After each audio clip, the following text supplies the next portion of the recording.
In 2009, two American journalists were imprisoned for 5 months by the North Korean government after they briefly, but unwisely, illegally set foot on North Korean soil. Since that time, more than 14 American citizens have been detained by Pyongyang. Wikipedia has a list of the 14 who have been discussed publicly in the media. On May 10 around 3 a.m., the 3 most recent American citizens detained by North Korea were personally welcomed home to the United States at Joint Base Andrews by President Donald Trump and First Lady Melania Trump under a brightly illuminated massive American flag before a rugby scrum of jostling reporters and cameramen. The 3 returning American citizens are Kim Dong-chul, a naturalized American who previously lived in Fairfax, Virginia, and more recently managed a trading and hotel services firm in Rezon, a special economic zone on the northeast coast of North Korea near the border with Russia and China. He was arrested in October 2015 and was imprisoned for 30 months.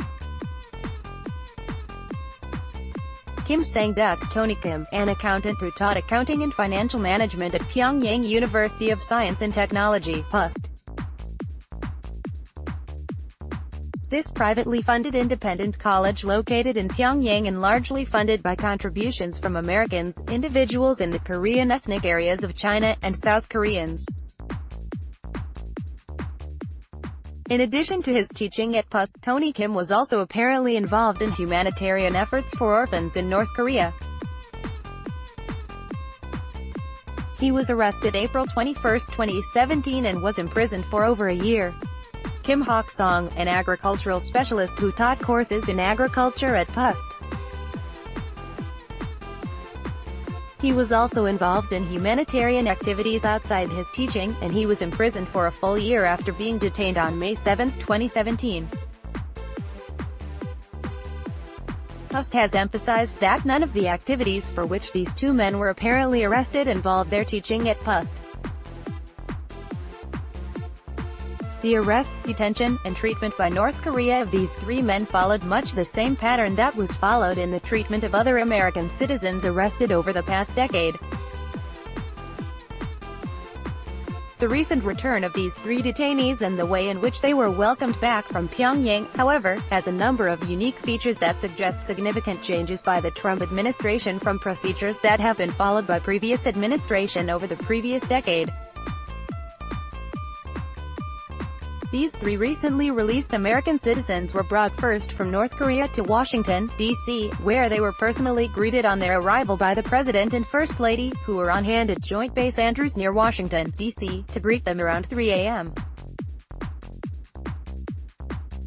The media gave extensive coverage to the arrival and President's statement.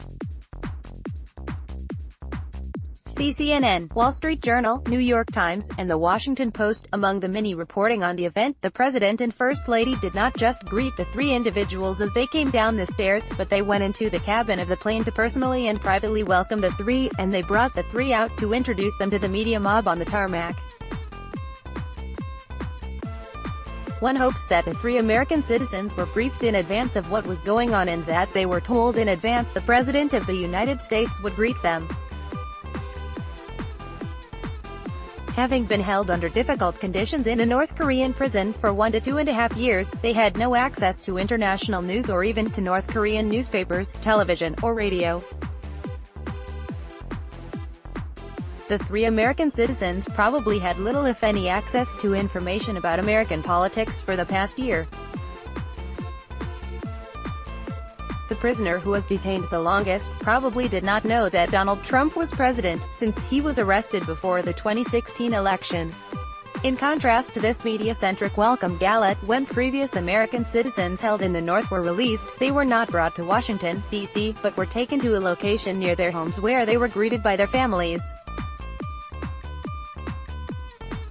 For example, Kenneth Bae, an American citizen who spent 2 years in North Korean prisons, November 2012 to November 2014, and Matthew Todd Miller, who was imprisoned for 7 months, April to November 2014, were released together on November 8, 2014.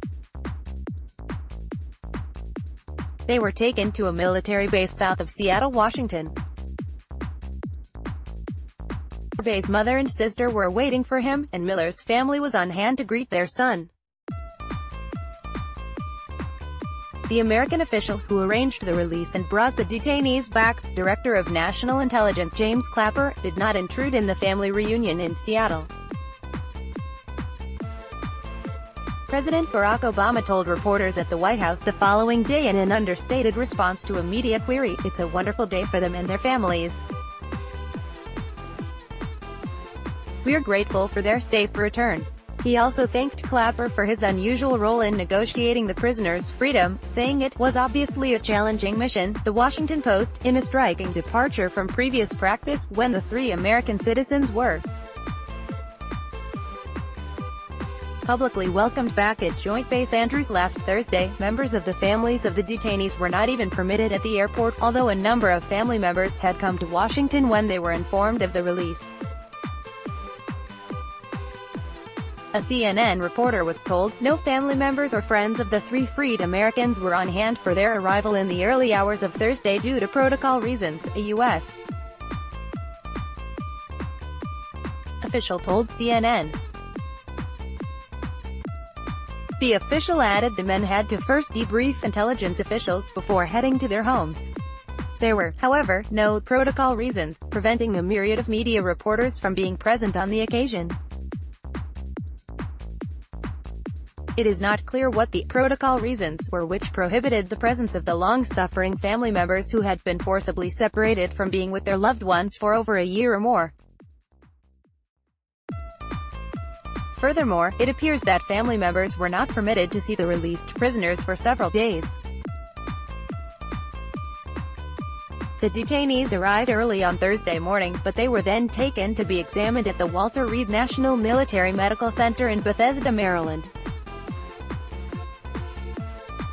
They were not released until Sunday, May 13. Press reports indicate that family members who traveled to Washington were not able to see the released prisoners until Sunday when they were released from the Walter Reed National Military Medical Center. Chicago Tribune, CBS News, AP. In the past, when Americans were released after imprisonment in North Korea, they were treated at civilian hospitals or civilian medical facilities if they required medical assistance. It is not clear if sending these former prisoners to a military medical facility is another indication of the militarization of American foreign policy or if this is the result of the non-involvement of officials from the Department of State's Office of American Citizen Affairs, whose responsibility it is to deal with the needs and issues of American citizens imprisoned abroad. That office played the leading role in the past in matters involving American citizens detained in North Korea. The Trump administration's procedures for dealing with the release of American citizens held in North Korea is decidedly different. It is not clear why these changes were made. There have been no indications that there were any problems or issues related to the way it was handled in the past under the Department of State. It may, however, be an effort to control media access and media messaging in connection with the release. There is also a concern that making the release of imprisoned American citizens by North Korea a massive media event involving the president personally may raise the price the North Koreans expect for the next American citizen release. If the president's prestige and leadership are on the line, North Korean Kim Jong-un may feel empowered to make greater demands.